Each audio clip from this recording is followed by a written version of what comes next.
Guys, I just want to talk quickly about the Discord training app where almost all of this content is going to be stored with downloads, examples, links, everything else. Show you just quickly how to get around this. Connect with Andrew will show you how to find me on almost every platform. The back room is a chat room. This studio is an actual live studio that you and I can join, like a Facebook or FaceTime live sort of thing where you see me, I see you. I can help coach you through your videos, record them there, put up transcripts. It's awesome. Beyond that, we've got announcements and rules, which reminds me, make sure that you're getting notifications when things get into these announcements channels so that you can stay at the date with what's going on. There's a breakdown here in the badges channel of all the different badges and things that you can win with participation in some of these challenges that we have going on and much more. But to the point, at the very bottom here, you'll see the mastermind chat group. So right now, all that's available is week 1. You see here, week 1. Right now, the roundtable and the mastermind chat is still available. Obviously, the updates for all the show notes and everything have already been in there. In here at the end of this show, in week 1 video with a phone, you're going to find all of the relevant downloads for this week's task. And it'll be this way for each week. At the end of the week, you're going to see that extra upload available to you so that you can submit that week's assignment. And then you're going to have that week 2 channel pop up. It'll be right here in this spot. And for people who come in after the fact, this is how you'll advance through the belts, is following these weeks one at a time, even if you're not live with us here in real time. Guys, super, super, super easy platform. Just remember one thing, you want to be in the server parachute training. Go all the way to the bottom for the mastermind. Week 1 will be available to you. And as soon as we get the asset back, the gate for week 2 will open also. Your only responsibility is to put meat on the table. When do we get our reward? The reward? Oh, I get the reward. Get over there and wait on those customers. No. Get the camera ready. Anyway, the point is I had to adapt to this new world. Stay with me. Ready with the camera. I'm gonna come back to you in 1 month with one idea and one idea only. You know, if you like what we had to say, great. Here's the deal. I'm not here to waste your time, okay? I certainly hope you're not here to waste mine. So I'm gonna keep this short. Play a little something different. Now, y'all look money hungry? Let me tell you what's required. I can close anyone, anytime, anywhere in the country. Just give me a phone. Start working for yourself. Sky's the limit. This entire business revolves around the phone. Those are rookie numbers in this racket. Play the numbers. This is a contact sport. Stay with me. I'm trying to tell you what's expected of you and what your job is. I'm trying to make your job easier. Track him down and engage him. Be rude. Be rude. Hang up the phone. Because I had to adapt to this new world. You won't. You want to know why? Because you see value. Let a man do it that knows how. You gotta use your brain. We are looking at a grand slam home run. We're taking home cold hard cash via commission. Because I had to adapt. So you listen to me and you listen well. Are you behind on your credit card bills? Good. Pick up the phone and start dialing. Chimp on the charm. No dame can resist him. This is not a tip. This is a prescription. All you have to do today is pick up that phone and speak the words that I have taught you.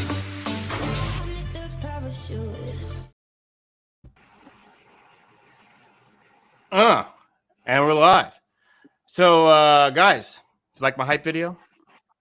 Loved it. So Love those movies. So my intent here is single fold on literally this whole training course, and it is to convince you guys that the juice is worth the squeeze. I don't want this to become another set of homework that you feel like you need to do. I don't want you to ever think that I would tell you to do something that I haven't done, that I don't have friends that have built businesses by doing, and that will work for you. So I have this belief that if you believe what I showed you will make you money, that you'll do it. And so I don't really see it as my job to motivate you. It's my job to convince you that I'm not going to have you dig a hole unless I know there's gold buried there.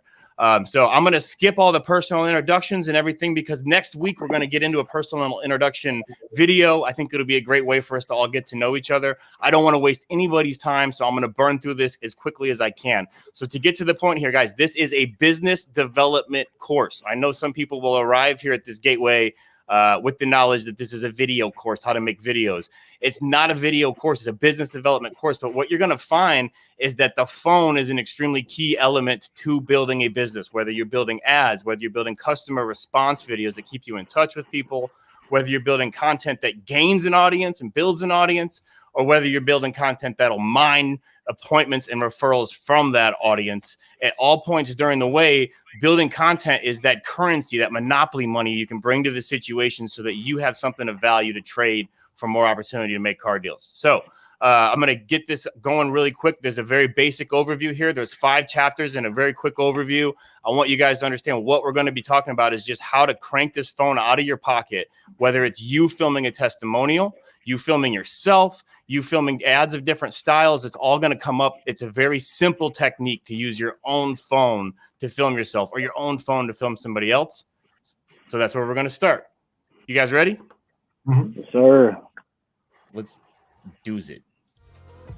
Okay, welcome to the Create Great Video Content with a Phone training course. And let me just start with this. Before this course even started, I cranked my desk so I could do this entire thing standing, and here's why. If I was seated, man, you'd be able to tell I was seated. My energy would be different, my voice would be different, right? That's called tone of voice. And the reason we do video is so people can see our face and add that extra element. I want them to see my eyebrows moving and my face smiling at them like an idiot, right?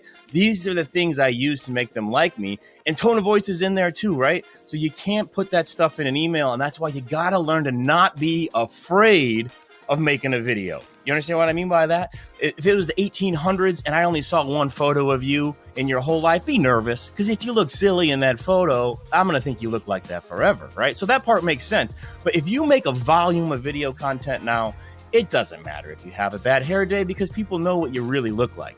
And if you think you look so bad that you can't make a video, then you might look too bad to talk to a customer, right? So quit being afraid of the phone, and let's talk about some of the ways that you can pull that thing out of your pocket and make a little bit of money with it by staying in front of customers that aren't at the dealership. As a prospecting tool, as an advertising tool, as a follow-up tool, video will make you money. This is not just some chore you have to do. This is one of the key components that you can use to stay in front of people, prospect, and earn more money for your business. Okay, so some of the things that we're going to cover are bad versus good lighting. Very quick how to, not to, what to on how to get the shot that looks good. Trust me, when you look at your videos, if your first thought is, man, I look good, woo, right? Then you're not going to have a hard time making a second video. And if your first thought is, man, the lighting looks good, but I did something wrong, then you know what to fix. But the first thing is getting you in that right light so you have a good chance of, call it the makeup mirror effect. We'll talk about that in this chapter of really going, hey, look at me, baby. I look pretty good. So second chapter is frame the shot. Really what we're going to talk about is how to not frame the shot. How to, obviously if you're filming someone else, there's some rules that we'll go over. But really we're going to talk about how to hold the camera in such a way that you don't have to think about where you're framing the shot. It's always pointed right back at you, and you can just focus on talking to your customer. Then we're going to talk about how to hold the camera steady in chapter 3. Nobody likes the earthquake footage, man. And it's not hard to get around that with some real simple techniques. We show you how to create steady footage that's watchable, and you don't need to ship your customers seasickness pills before you have them watch your videos. The last one is how to avoid audio mistakes. And this is super, super, super simple. It's just a list of some things not to do and some quick advice about how to just keep that camera close enough to the person that's in your video that you let the camera do its work. Let the camera be the microphone, right? The problem is just don't get so far away. I don't know why everyone has this tendency to want to film everyone as if they're taking a picture of the Grand Canyon. So we're going to talk about how to stay right and close with somebody and get that great quality audio out of that high quality microphone that's already built into your phone. And then we're going to talk a little bit about 3-act scripts. This is a basic sales premise of how to talk in 3 acts and how to make this easy to create and memorize video scripts that make it easier to write them, easier to perform them, easier to memorize them, and ultimately makes them a more engaging sales premise for the person who's listening to your videos. All right, so let's jump right into the first chapter. I'll see you over there.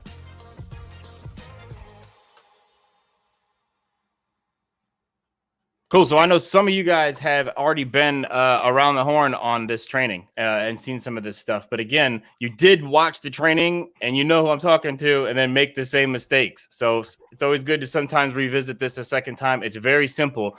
The most important chapter we're going to do first, which is lighting. Obviously, we're going to go through some examples of some things I've seen people do. But the big thing with lighting is just finding that place in the dealership where you can have a reliable place that you're in front of that horizontal lighting, mostly just stand in front of a window or a door, as we're going to talk about here. If you guys are ready to go, I'll get into chapter 1. Okay, chapter 1, good versus bad lighting. And believe me, the customers notice the difference. And my goal is to get you in that spot, like I said, where you're looking at the footage going, man, I look good. And this is how. So what we're going to do first is cover some of the most common mistakes that I see made. This is my beautiful wife that you'll see acting as our model for what to do and what not to do. Let's jump right in. Okay, so first of all, this device, you don't need to know what it is, but you do need to know why it exists. So it was created to help film production studios and production people compare the light, the brightness, the actual brightness. When you walk outside, your eyes adjust automatically. Cameras don't do that. So what they're trying to do is figure out the brightness of maybe the background, the sky, and the person. And this is one of the same things you're going to want to focus on, is making sure that in your shot, the person you're filming is about as bright as the background. And we'll talk a little bit about why that matters. So we're going to try to avoid shooting directly under overhead lighting, placing the subject in front of windows or doors where you get that silhouetted look, shooting under shaded areas, shooting with side lighting, which is really common, and shooting with the sun in the subject's eyes. So we're going to go over these things really quickly and just try to move through this chapter, because there really is just one right way to do it. And if you just focus on that, you don't need to worry so much about making these mistakes. So this is in front of windows. This is actually what happens when you put a customer or a person or someone you're filming underneath the shade, or even yourself, with the background being much brighter. The camera kind of has to pick between one of these two looks. Either you're normal and the background's too bright, or the background's normal and you're too dark, because you're separate brightnesses. So one of the things you want to focus on is just trying to make sure that you match your background. That's one of the most common mistakes. Shade usually provides really good lighting for your subject or for yourself. So sometimes what I do is hunt a dealership for an overhang or a side of the dealership. If a building's a square and it's 2 stories tall, it's cast in shade on one of those sides, right? So that's something to think about. Under overhead lighting is another really common mistake, because people, when they make videos, will head for a bright area in the dealership, but you'll see all the shadows underneath the eyelids here. If the area you're standing in is inherently bright, but the light's all on the ceiling, it's not going to make for a good lighted face, because it's going to put a lot of shadows underneath your eyes, underneath your nose, and it's not going to light your subject's face or your face very well. Another really common one is to stand with the sun directly in somebody's eyes, which obviously is going to light them pretty well, but it's going to give them this, oh my God, I can't see look on their face, which is never really that great for a video. If you'd like to if you have the option, you can wait until what's called, it's a little pro tip, the golden hours, which is basically a time when you walk outside, everything looks pleasant to the eye because your eyes adjusted. It's actually not nearly as bright as it is during a 1 p.m., 2 p.m., as it is at a 6 or 7, right when that sun's about to go down. And so it kind of casts like the opposite of shade. It's like lit shade, this nice warm glow, and everything looks good. If you can choose when to do your videos, that's a great time to choose. Here's another problem: having the subject stand with the sun off to one side. Now, whether it's the left side or the right side, you want to make a choice here about exactly how to orient yourself in the sun, or even just try to avoid shooting in this scenario altogether by following our one last tip here. So if you look in the top right, what I've actually had our model do here is just wander up to one of those big plate glass windows that's in every single dealership. It's a horizontal window, and what it does, it forces all the light to flow into the frame horizontally. So now she's lit, if you look in the bottom right, essentially about like a makeup mirror would be. If you look at the top left, you can see me actually taking the picture of her, and you can see someone in the background there learning a thing or two up in the top left. But look how amazing that shot looks, and it's effortless. And you wouldn't think, walking into this dark corner in the top right, that this is how to achieve it. Every single dealership has either big plate glass doors or big windows. And if you wander up to that window and pull your phone out and put the phone against the glass and look back at yourself, you're going to find that you look almost perfect every single time. So that's really the hidden key between trying to get that perfect look, is to just find a horizontal direction of light that is controllable, wander up to it, and just play around, spin around a little bit, and you'll see that when you're in front of these windows, the lighting always looks great. If you look great, you're gonna like your videos, and your videos are gonna look great too. So that's the end of this chapter. Go have fun with great light, and I'll see you in chapter 2.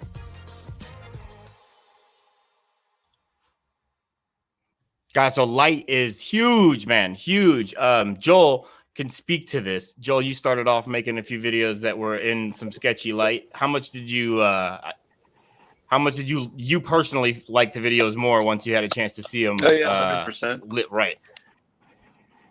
And then, I mean, the biggest that's a big part of it is people are afraid they're going to hate the way they look. That's the entire thing that we're trying to get to, is a visual quality for our customer. Well, the reason I thought of you right away is you were the only person at the original thing we did with Street that went like, I'm going to go find the side of the building that has shade. Everybody sort of watched the light thing, but then they still became a victim of which car they picked, which row would they were in, whether or not it was, you were the one person that was a windy, crazy day that said, I have to use lighting as part of this. So I'm going to control this and go to this one side of the building where I can get these videos done. And they all looked extremely better just for that simple effort. So, light's one of those things you can control. There's some simple ways around it. I'm not going to say I'd prioritize it over getting a video out quickly to somebody. But if it's an ad or something like that, you should know how to spend an extra 2 minutes and find that spot between two cars or whatever it may be to get that good light. All right, chapter 2. Okay, chapter 2, frame the shot. So the thing here is these are just some basic rules. And if you play along with this, you're going to see, man, I see this stuff all over on TV. These are rules everyone's following. And it's basically just about how to not always directly center somebody on the frame, how to make choices about how to hold the phone, and then just where to look, how to hold the phone so that you get the best possible result, all right? So the first thing, is there a right way to hold a camera? Every year I feel like the answer on this changes. You just need to understand that there's 2 ways. And for classic video formats like website videos, bio videos, stuff like that, you're going to want to hold the camera horizontally. When I do response videos for customers, I always hold the camera horizontally so that I'm in one side of the frame and the thing I want to show is off on the other side. There's also a great use for vertical if you're making ads and stuff like that, or if you just want your video to take up as much of somebody's phone as possible. That's a great way to do that, because horizontal ads only are as tall as they are tall, and Facebook sorts things by their height. So a portrait video will actually take up more space on somebody's phone if it shows up in their news feed or when they're watching it on Instagram stories. So just food for thought. There's different things for different situations, but one of the things that's constant is you always want to look right down this camera hole. That's the tip here, is make sure you're making eye contact, not with yourself on the frame, but actually with that little hole on the camera. Big tip there. Secondly, learn what's called the thirds rule. So this is basically just the fact that you don't want your subject centered necessarily on the frame. If you're going to use this horizontal setup, you can even use these grid lines. It's an option that you can pull up on your phone, and it'll really help you understand the 9 boxes of space that you have and how you'd like to use them. You see here, I have her in this frame right just to the left, using the left 2 boxes, but not at all using that right third. And that's part of what I use to do my storytelling and kind of show some background, or just to give some depth into the scene so that you're not just staring right at the person that I'm interviewing. If you're going to go portrait style, it's sort of the opposite, where you do just put them dead center in the frame the way you would if you were taking a picture, but still pay attention. What's that background like? What's behind them? Is there color back there? Is it boring? And hopefully never should it be on a flat wall. That's the worst case scenario, right? And we'll talk more about how to frame that and set that up here in the next chapters. So this is the biggest mistake that people make. I call this the Grand Canyon effect, but this is a great background. They've put her in a great place, but they've put her so far back that I see below her feet and above her head. This isn't the way that people want to talk to other people, because I can't see her face. I can't read her expressions. And so I'm losing that ability to control the customer with tone of voice and my body language and the little things I'm doing with my eyebrows, right? And I also make it harder on the microphone to do its job. So you want to start with a background that's just like this, but move that person up to where they could reach out and smack the phone out of your hands if they wanted to. And this is the difference that everybody's making this mistake-wise on, is they're not setting up their subject the way a newscaster's set up, where they're in the frame and you can actually see as much of the person as you can the background. You'll notice we've taken advantage of the thirds rule again, but this time put her off just to the right rather than off just to the left. And look at what's off to the left is our dealer of the year. So we're sort of telling some story here, giving people places to look and controlling where we'd like them to look with the way we put the person in the shot. So generally, if you missed all that, just move the person up close. So when you're picking a background, one of the things you want to focus on is having color, depth, and straight lines. And this allows you to have a shot that's more engaging. You'll notice I've got various colors in here, various depths, things at different distances in the shot, and straight lines tend to create angular lines as they go into the background, as you might have learned in art class, and they look great. So straight lines never show up on camera as straight. So it's one of the things that adds some geometry to the background to make it look cool. So just ask yourself when you're setting up for an interview or putting somebody on the camera, is there color in this frame? Is there depth in this frame? Is there straight lines? It doesn't have to be all three. Any combination of those will work. I've definitely found myself in the past dragging yellow mop buckets into a frame just to put a splash of color in there. But keep that in mind. So again, the key to this chapter, 100% when you're framing the shot, is pick a great background that works with your light. Look at the direction of your light. Pick a background that's in that direction. Then, once you like the background, then move the person in. Too often somebody says, hey, I'm going to film you. You stand there, and then they spin around them, right? You decide where you want to stand, and then have that person come up to you until they occupy this amount of the frame, left or right side of the frame, right? When you frame somebody in the shot, it makes for a shot that's more watchable. The more watchable your videos are, the better your videos are. So go play around with backgrounds, depth, color, straight lines, and make sure to use that thirds rule. You have guidelines on your phone to create some awesome videos, and I'll see you over in chapter 3.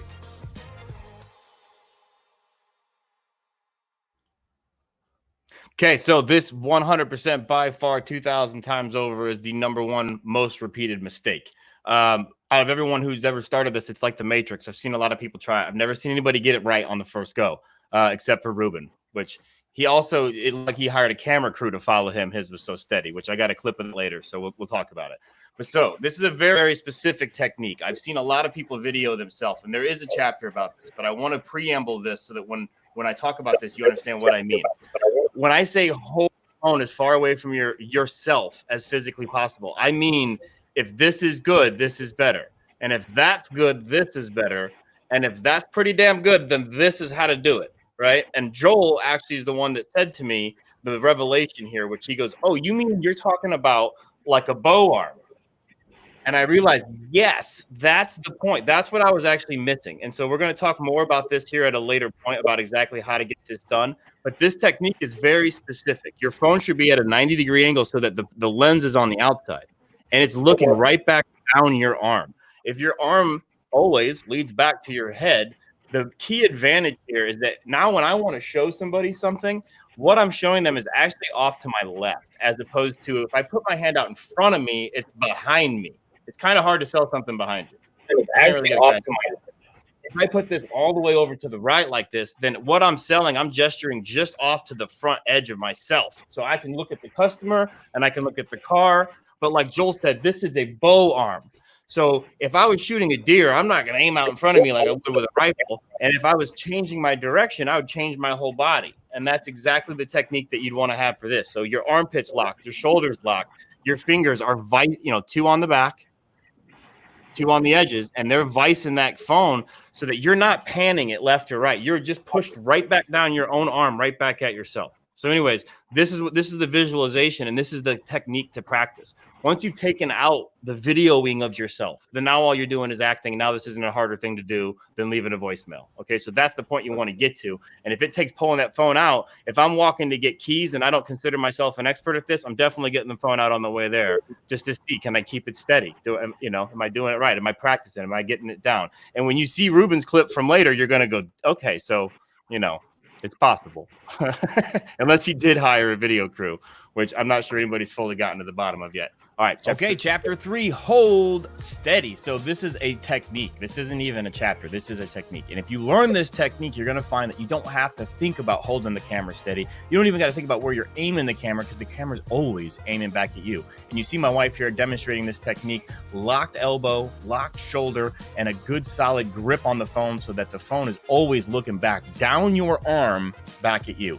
This is something that's worth the time to practice. Don't say, hey, I saw now, this. For the sake of video, you notice out, she's actually got the phone out in front of her. Walk around the lot there, like I'm from Boston. But walk around the lot the there, like a regular person would, but have that phone out like a weirdo, looking back at yourself until this is third-party natural stuff that you're not even thinking about. The more you're not thinking about videoing yourself, the more you can focus on being entertaining, and that's the point of making the video, right?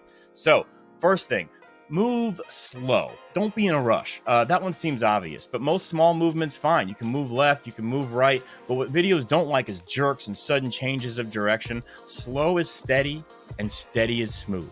So filming is like standing or walking with a hot coffee. If you've ever tried this, if you hold the coffee close to your body, like, oh man, I don't want to spill this coffee, it'll slosh everywhere.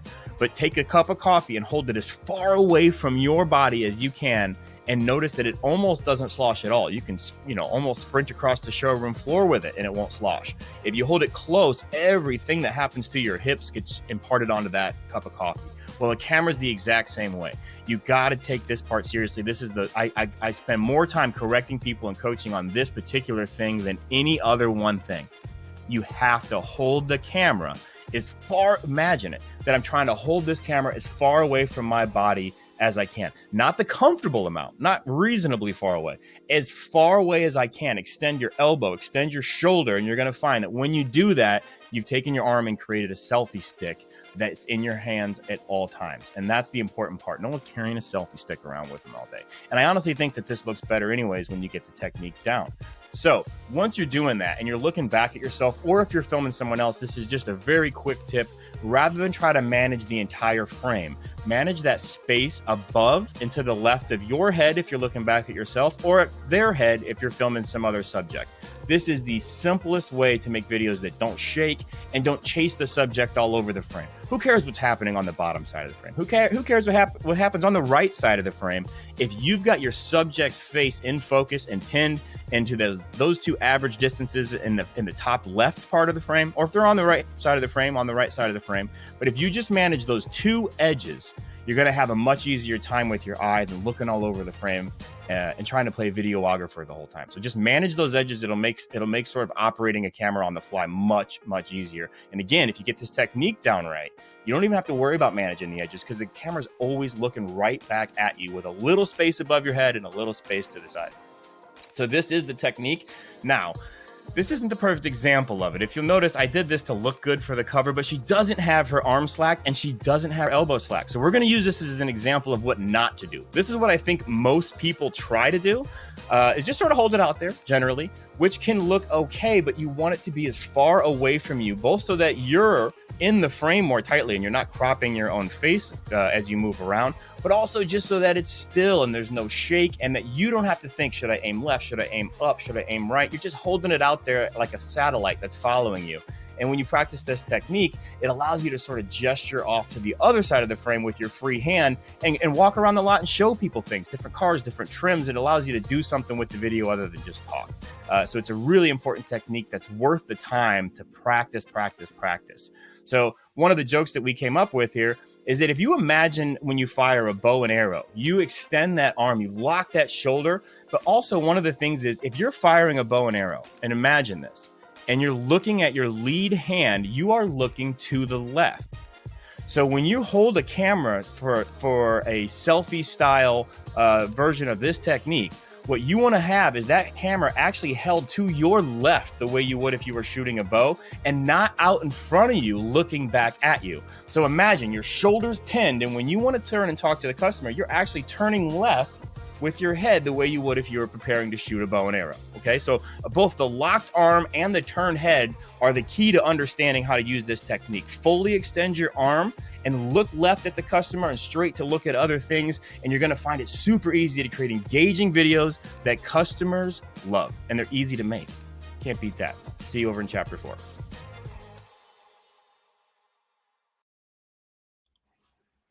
Okay, so that's a really, really easy one. I'm going to keep this moving for chapter 4, guys. I know some of this stuff is, somewhat even repetitive. Chapter 4 is very repetitive, I've got to be honest, because if you follow the rules and have a customer up close, as I'm going to tell you here in chapter 4, you really don't have to worry about all the other audio mistakes. So this is just a quick recollection of things to avoid, and then we're going to start to talk about what this week's objective is going to be and how we're going to get there.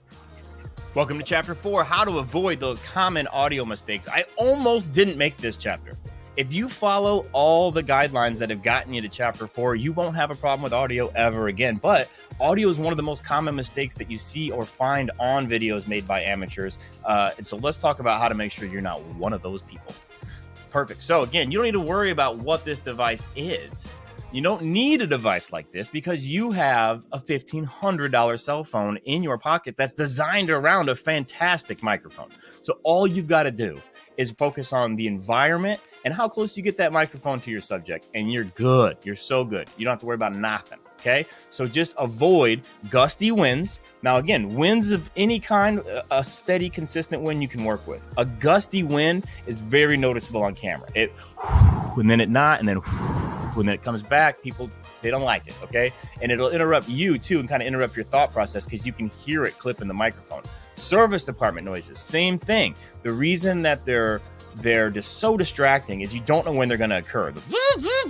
And all the random noises, they're very jarring. So stay away from busy mechanical noises that are not following some type of a pattern. If you've got a pump in the background that's making a very consistent tick, tick, tick, tick, tick, you know, very livable. But if you've got random noises that are disruptive, that's what it's going to start to bother you and bother the person listening to the video and trying to enjoy the sound of your sweet voice, right?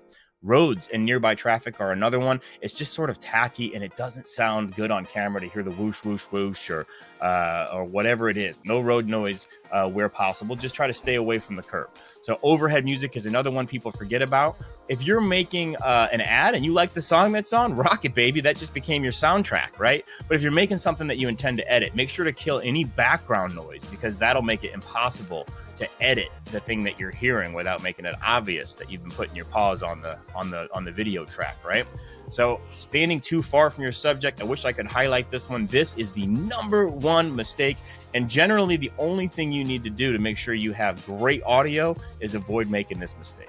And the last slide, just stay in close. If you've been paying attention to the previous slides to get you here to chapter 4, this one isn't very long. You've already done the work you need to not make those audio mistakes. So if you just avoid those gusty winds, those service departments, those road noises, and you follow the guidelines on how to frame your subject should be close enough to your camera that you can reach out or they can reach out and smack the camera out of your hands. As long as you don't make the mistake of letting the person get too far back in the frame and you have them up in the frame following the proper thirds rule that was there in the previous chapters, you're never going to have a problem with audio. Again, your camera's design, one of the most expensive components on your camera other than the processor is the cameras and microphones. So let your high quality recording device do the heavy lifting for you. This is a very simple chapter. Bring your subjects in close to the camera, avoid those interrupting sounds, and you're going to have high quality audio in your videos that you enjoy listening to. It's going to lead to you making more videos,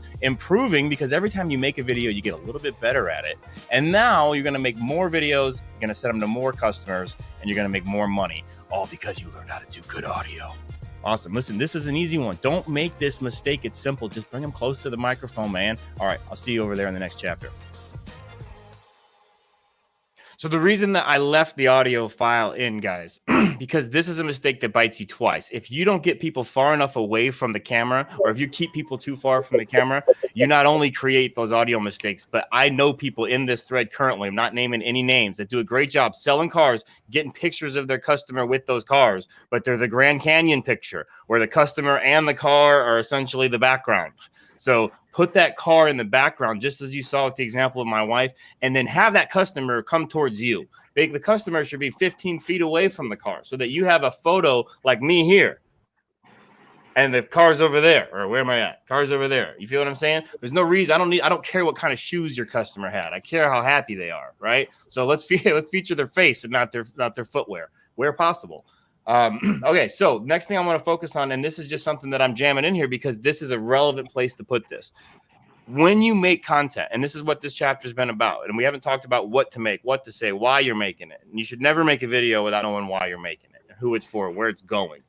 But at the end of the day, all of these videos need to be engageable. Then there's certain rules that people follow. I started my life off selling toys door to door when I was 17. So you learn right away what'll lose someone's attention, what'll grab it really quickly.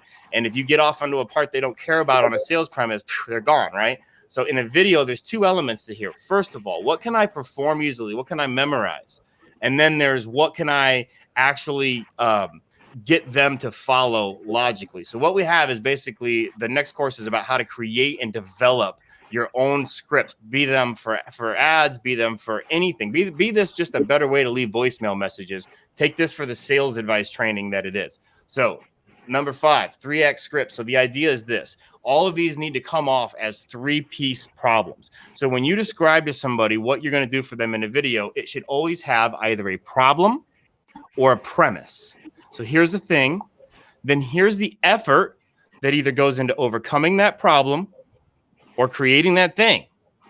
And then here's what I want you to do about it, right? So this does a couple things. And the biggest thing that it does is it allows you as the salesperson to perform the video more easily. There's not a single person here that couldn't finish this ad if I started it like this. Customers hate having to wait 20 or 30 minutes to get a trade appraisal. So what do? How do you get involved there, right? Now you're not memorizing an ad. Now all you're doing is you're stating a problem, and then you can take a deep breath like most people, human beings do, and go, okay, how do you solve that problem? What do you do to cover for that problem? And then how is your effort unique? One of the things I always talk about is one time I said, talk about your training standards. And he said, well, Toyota has the highest standards. I think you misunderstood the question. Talk about your training. I need to know how your unique effort creates a unique experience that the customer might find valuable. That's the hook. So again, you have a problem and a premise, an effort and a solution, or a call to action. So if I want to get you to come in, I might say something like, listen, I understand you don't want to waste all your time, that you probably have time very valuable. Yeah, listen, let me get some cars pulled up for you. I'll get you in and out of here. It'll make the least possible time. When can I expect you? You see what I'm doing? Problem. And this is just feature, benefit, advantage, however you want to break it down, feel, felt, found. 3X structures are really the essence of sales. So, but when it comes to making a video, there's, a million different types of examples that I could fill this with. Let's say one of them that I had on the original slides was, let's say you wanted to sell an Atlas. Well, let's just, as a random thought experiment here, how would you sell an Atlas? So an Atlas's best thing is that it has 7 passengers, right? Well, most 7-passenger cars are kind of ass. So I think I'll start with that as my problem. So like, do you have kids and you don't feel like driving a minivan to work every day? You know what I mean? They're like, yeah, I don't, Well, the Atlas was designed to give you the 7-passenger seating with the driving experience of a regular small SUV. So then what do I do about that? So if you have 7 people that need to go from here to there, and you want to do it and feel like you're not hoofing it in a minivan, then check out the new Atlas, right? So this thought premise can be applied to literally anything that you want to make. So if you want to say why you're the best at selling trucks, right? Listen, people get tired. When you need a work truck, you need somebody, hey, it's Dale over here at, Truck Motors. When you need a work truck, you don't need someone to tell you, I don't know, or I can look it up. Hell, you can look it up. So that's the problem, right? He's like, oh, you're right. I go through the extra effort to know everything, not about just our trucks, but all the trucks in the market. So I can help you compare. Oh, shit, that's unique. I hadn't thought about that particular value. So when you're in the market for a truck, come see me. You can get all your information done in one stop. This formula will help so much. And what you'll find is even if you have a 5-minute testimonial with a customer and you wanted to chop that up for your business, you're going to find that you want to put this person in 3X structures. You're going to find if you leave a voicemail for a customer, you're going to do better than saying, hey, I got that car out last night. You talked to me about that car and then I went and found it. And then there was some information, but I'd like to talk to you about some other stuff. It's obviously a good week for a big sale, obviously. And so I'll talk to you later. And instead saying, hey, listen, I understood that you had a big impasse with that car. It needed to be right. I needed this to happen because we got a big sale that's going to be over quick. Problem, right? So I went all the way out and checked this car out because I wanted to get all the information for you so you'd be able to make a decision. Unique effort. So when you're ready to act, give me a call, right? So this is way deeper than just how to make a video. This is how to talk to people and how to talk in concise 3X structures in general. But you're going to find that as a video goes, this tip will take you far and wide for that simple reason, because it makes the video consumable, but more than anything, it makes it performable. So this video that I'm about to show you guys next it's a burden. You look at this long script and you're like, I'm going to memorize that. And it's not until you've said it out loud a few times and you get the beats down that you realize there's not actually that much to it. Regular scripts shouldn't be that way. They should be easy. I should be able to say, Dave, go make me a video about a trade appraisal. And you're like, what's the gimmick? Time, or money. We'll get them more. Well, how do we get them more? It's like hands-on. I don't know. We touch everything and we don't just shoot it out of a book, right?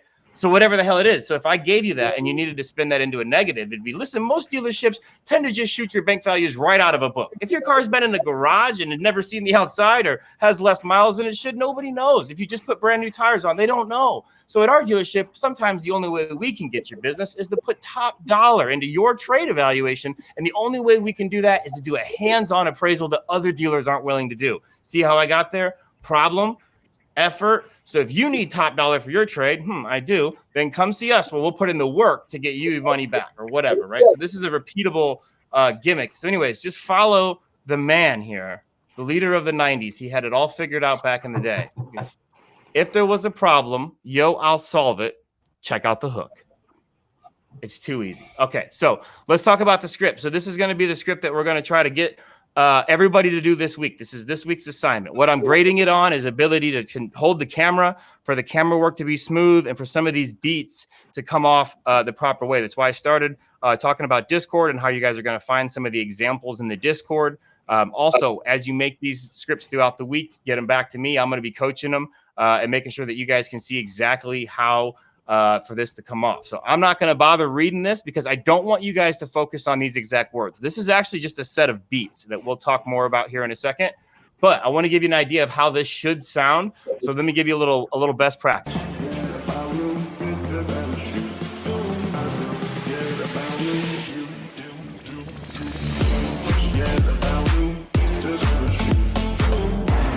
Hey, good afternoon, Mr. Myers. It is cold down here at Street Volkswagen. And really quick, I just want to take a few seconds out of your day just to reach out to you and let you know the vehicle that you inquired about is here and it is available, okay? Reason being, we've got a ton of awesome cars, new and used on the lot, but I'm just giving you proof of life on the vehicle that you inquired about. It is here and it is real, okay?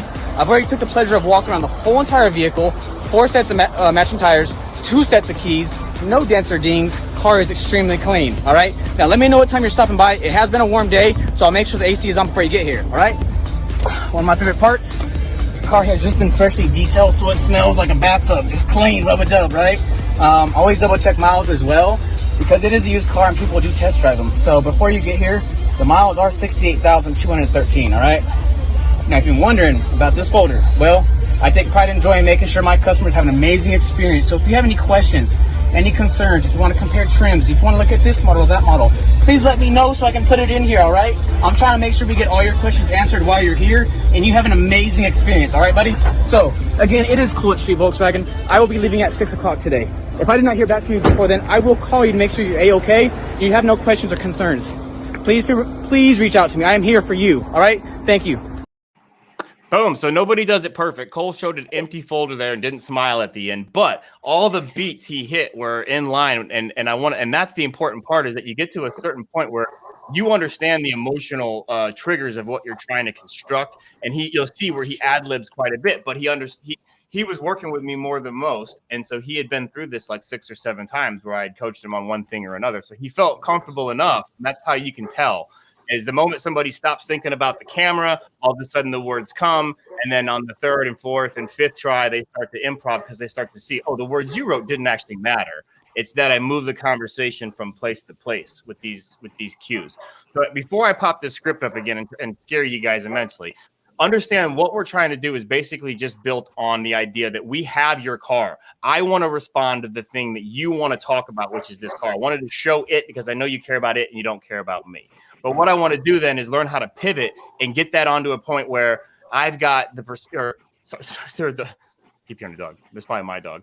But no. So I want to quickly get to the point where I can hit the pivot and get on to why you should set an appointment with me, why you should come in and talk to me, why you should come see the car, why you should text me for another question. I want to stand out in that first pack of where somebody may set up and go out and ask for leads, right? So the way that this script is supposed to work is, hey, you, it's me. Or even, you know what, we'll do it without the script just so you guys don't get lost in the words. It's, hey, you, it's me. I'm here with the car that you asked about. Now, of course, there's a lot of cars that we have on the lot that are really similar that'll work as great alternatives, but I wanted to focus on the one that you asked about. And here it is. I actually wanted to make sure there'd be no surprises. So I came out to the car. It's right here behind me. I did a full walk around on it. Everything looks like it's in great shape. I'll probably run it through the car wash just like one more time before you get here. So let me know what time to expect you so I can get that done. That's my first pivot to what I want and how giving it to me will give you value. All right. It'll be cleaner. It'll be ready. I just need to know that time.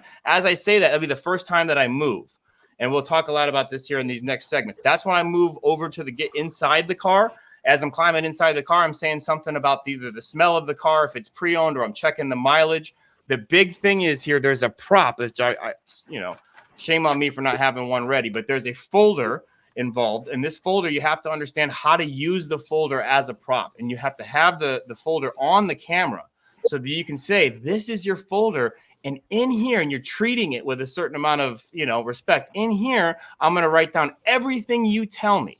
about how to make sure you have a great experience. So rather than say, I have a great memory, they'll believe in the visual metaphor of them saying something, you saying she doesn't want to have her time wasted. She really only wants to look at, she imagines you being a better retainer for information when you present it as this folder. And the gimmick allows you to present for them, tell me what it takes to close you. What do you want? Is it coffee? Is it 2 cars? What is it? Time. Tell me, talk to me. Did I not tell you enough about the car? You want me to come back out here and talk about the car, whatever, right? So to the point, once you sit in the car, this is your folder in here. I'm going to write down everything you tell me about how to make sure you have a great experience when you're here with me. That's your first segue. That's the middle second chunk.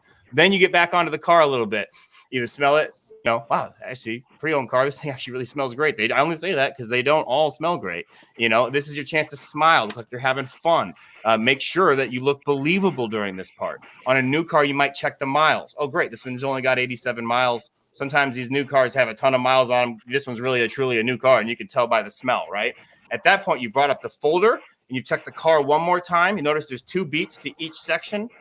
Then you get back out of the car, and you start walking back to the dealership, show that you're a busy man. Or you go with the thing that Josh invented, where he just stayed in the car, and he just flipped the folder around, as I'll show you guys later, had all of his own information there. That's another one, because that's another little, like, stage shift. I always said you get out of the car. Either one works. But you remind them again about the folder. That's why you go back to the mileage, so that you're not just saying folder. Go, mileage is good. And then again, just tell me anything I can do to make sure you have a great visit with me. I'll get it right here in the folder. Make sure it happens for you. Give me a call tonight. If I don't hear from you, I'll give you a call tomorrow when I get in at work, or give me a call and I'll give you a call before I get out of here. Whatever it is, it's, hey, I'd like to hear from you. But if I don't, you'll be hearing from me. Right? That's the end message. There's a polite way to say that where it actually sounds like customer service, but is also sort of blatantly a threat.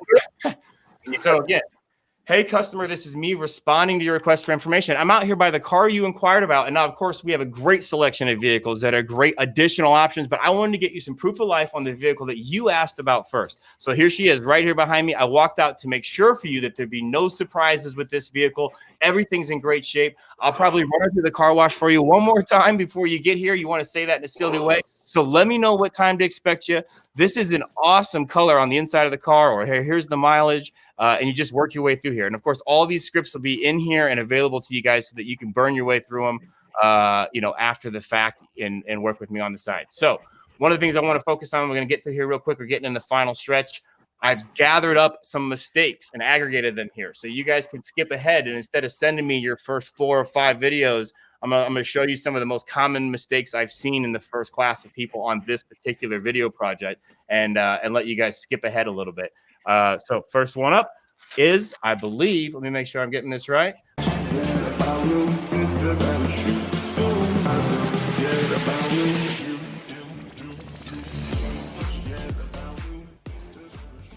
Okay, so again, the tendency here, this is the what to do. Now, what you'll notice is how much more watchable this is. This is what we were saying before about how Joel had went into the shade on his own. So not only is it more watchable, but you'll see how as soon as he starts moving, how sort of disjointed it is. Now we don't know exactly what we're being sold. It kind of changes the way the background works. So you really want to focus on being still in the beginning.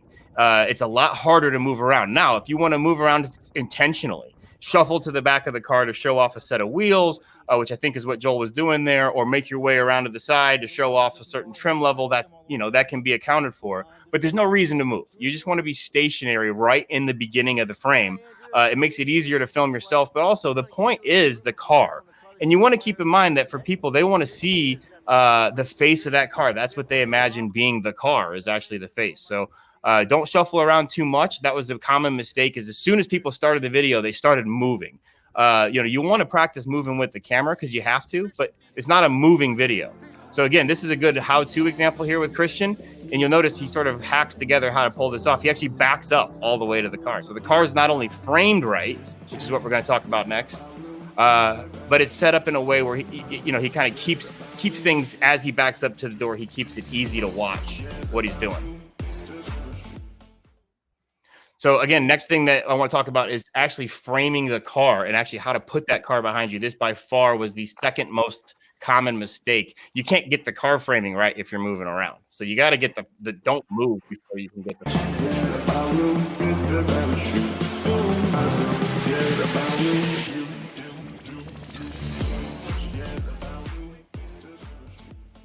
Okay, so again, like I said before, this is an example of him moving around, but here's where it breaks the rule. This is still a how-to video because as he's moving, he doesn't break any of the rules. I see the two eyeballs on that car, and I'm making eye contact with the car. Keep in mind, people think of a car, they want to see the grill. The grill's the nose, teeth, and face, right? If they only see the side of the car, that's like looking at your ear. You know, people don't go on dating sites with ears. At least I wouldn't want to go on a dating site like that. So show them the face, the front of the car. Some of these sort of just show that the car is back there, but you want to show I'm here with the car. And part of that is being further away from the car. Like you see Christian here. The only thing he missed is one big step to the right so that I can see the front of that grill but he got the distance part right. But where you don't want to end up is just sort of in a spot where we don't know what we're selling. The customer's not sure what they're looking at. And so do you want to keep that car behind you just like that so that it's in their frame as the proof of life? People know that it's back there. And again, like I said, when it comes to this framing, you want to get a little further away so you're not confused. Am I looking at the car? Am I looking at myself? And same thing here with Joel. We're blocking the front, but also we're just too close to the car. The car, guys, is in the background. You want to keep that in mind. The car is the background. If you fell straight backwards, if you would hit your head on the bumper, you're too close to the car. See how far away he is? So that's the kicker. Make sure that car is back there. I want to see the whole car. I want to see the face of the car. That's what allows the customer to know, hey, yep, that's the one I saw online.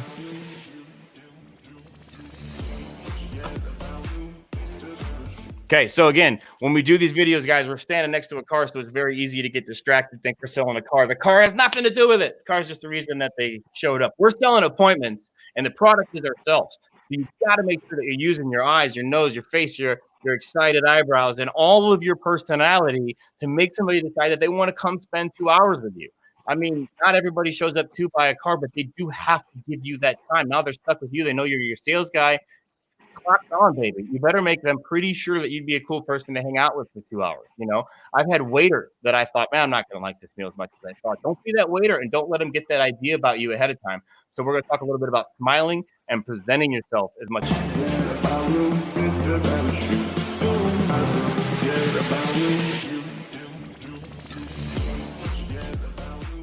Okay, then not smiling is a big curse. So I'm going to pick on some of you guys here. Now, obviously, Joel smiles, man. Joe's got no problem with the smiling. So I put him here as the what to do because you can tell he's smiling the whole video. It's not just a flash at the end. It's almost like there's some cheesy joke that he's on the inside end that you don't get to know about unless you come and talk to him.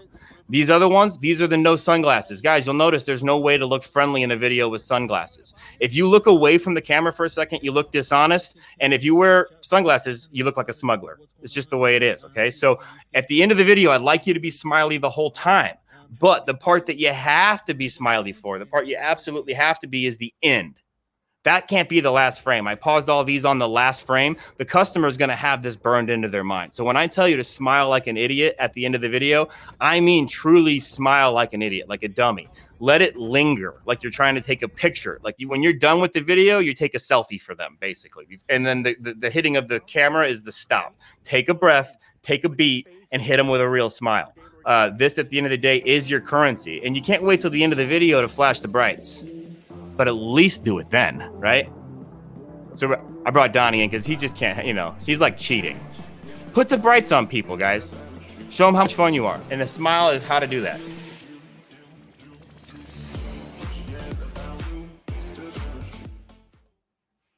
Okay, so last one we're going to talk about is right back to what I said, one of the most common problems, which is just the not full and proper use of this technique with the bow arm being out. This is the mistake.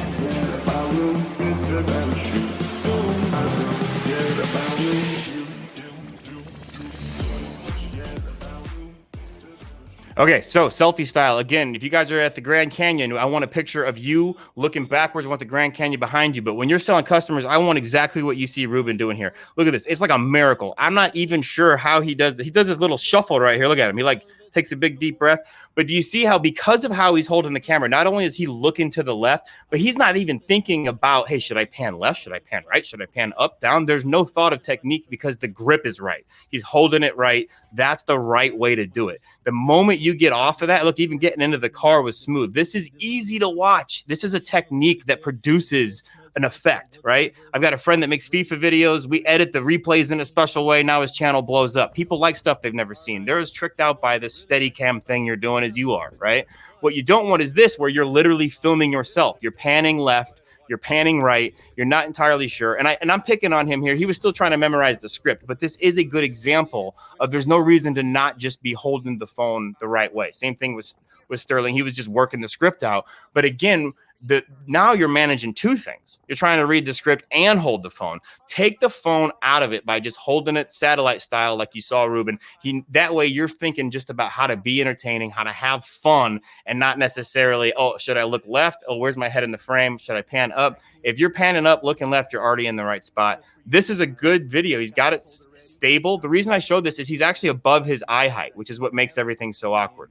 Guys, make sure that you're using the technique. The camera shouldn't be 3-4 inches above you, or you're always going to have this weird sort of effect, and you're going to be looking up at it, and it's always going to be hard to climb in and out of cars or frame things right.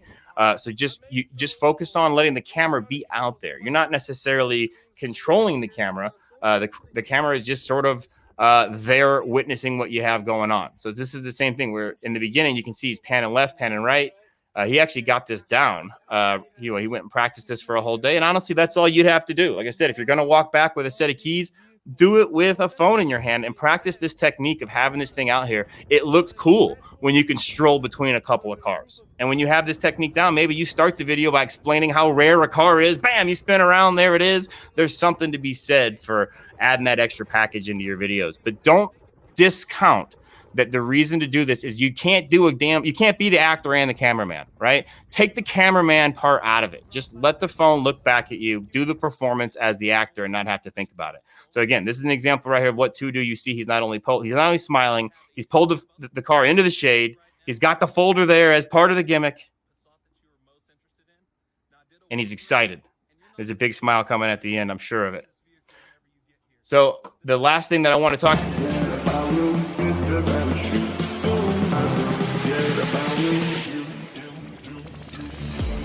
Okay, so this is a big one. You can't right here. So anything that you want to tell me, let me know. I'm going to write it all down. This is So look for one. The thing that I want to focus on here is that he wrote my name, not only big, not only legible, but neat in a way that makes it attractive to me. You'll see some of these other people wrote my name or the customer's name in this case in a sloppy way. People hate seeing somebody butcher their name. Anything you tell me during your visit here at Street Volkswagen, I'm going to write down, take notes, and take care of you. I want you to have a seamless experience, easy car buying process here at Street Volkswagen. Of course, when you head this way, I'm probably going to go ahead and wash it for you, get it all clean as a whistle. So there's two things here. First of all, you have to feature the folder right. You only want to write the name as big as you can write it, but it has to be neat. So as big as you can write it and keep it neat. But one of the things you can't do, back to Coleman, pick on him from his original video, one of the mistakes he made, you can't show him that the folder's empty. You have to understand the value of what a prop is supposed to be and how it's supposed to interact with your script, right? So the folder, not only, it can't come out briefly. It's got to be on the video and on the frame for a matter of seconds while you use it to explain how important it is. You'll see some of these last frames here. They sort of say, well, here's your folder. And even in the beginning, Josh said, here's your folder. I'm gonna, tell me what you want. We got to make sure we're connecting those ideas. In this folder, I'll write down everything you tell me about how to make sure you have a great experience. So give me anything. Give them examples. You want me to get multiple cars pulled up? You want me to go to McDonald's or Burger King, get a number 3. Yo, I'll do it your way. Just tell me and I'll make sure it happens for you, right? So you'll see a lot of people brought a folder. The folder doesn't belong in this if it's not the star of the video. I do keep a folder of all of our customers here. This has your in and outs of it, all the details that you want of the vehicle, all the questions that I've asked you about a vehicle, what you have to have in one is actually in this folder. That way I can get the perfect vehicle for you. So whenever you get a chance, go ahead and reach out to me. I know we have an appointment today at 4. So I love the way he kind of surmised that. Is he did a good job of connecting the two. Give me the things so I can make them part of your experience. And then here's the ultimate pro tip from Josh with the old flip the folder to close the video. If you really want to be a hustler, it's hard to get better than that.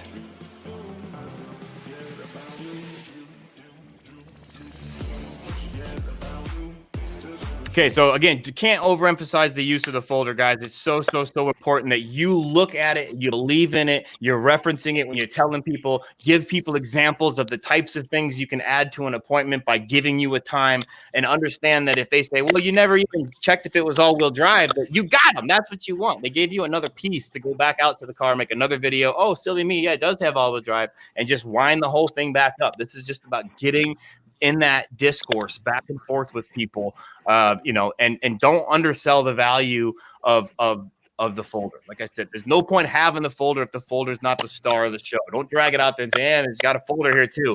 The more you can make the thing about what time can I get you here, and here's what I can do for you, and why haven't you told me stuff to put into the folder, the more the customer is playing into your situation and not you playing into theirs. You playing into theirs looks like you obsessing over the car, talking all about the car. I've got the car, price of the car. You have to act like, hey, man, everything's gravy on this car. I came all the way out here to make sure there'd be no surprises. And woo-wee, there's not. So what can I do for you while you're here? That pivot's super important. That the customer buys into that at the end of the day, right?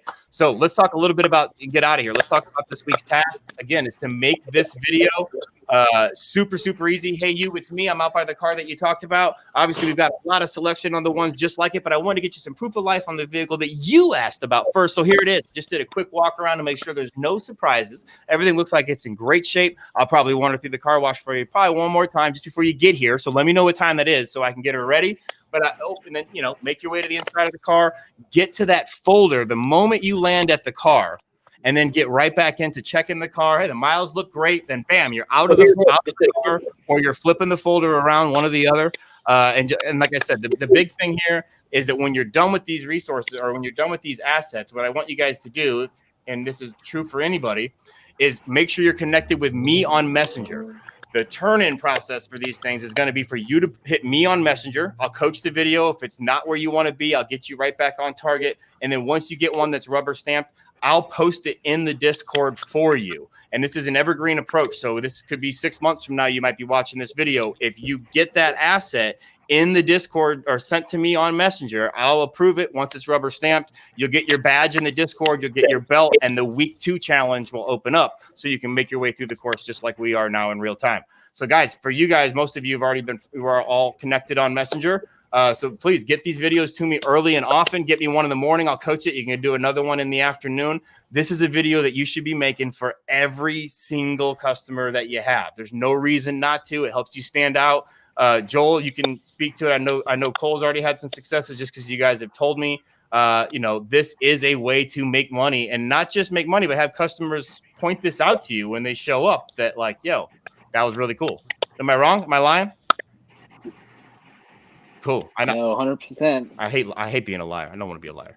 I think I'm telling the truth here. This is not just a way to stand out in a pile of people for sending email leads, but it's a way to get your hands on somebody and make sure that they actually stand out. You know, if they like you, you know, salespeople are the #1 factor in building growth. So we're not talking about just more deals. We're talking about people who might actually even like you more. You can make them laugh before they even came in. Everything is downhill from there. Is there anybody that's unclear about how to do the turn-in, right? Shoot a video on your phone, pull up Messenger, send it to me. We'll talk about it. The moment you get one that's of standard, bam, I post it in the Discord channel for you as an example for everyone else. You get your badge, and we go on to the next thing. Cool. All's well? All is well. All right, man. That's a wrap. All right, sounds good.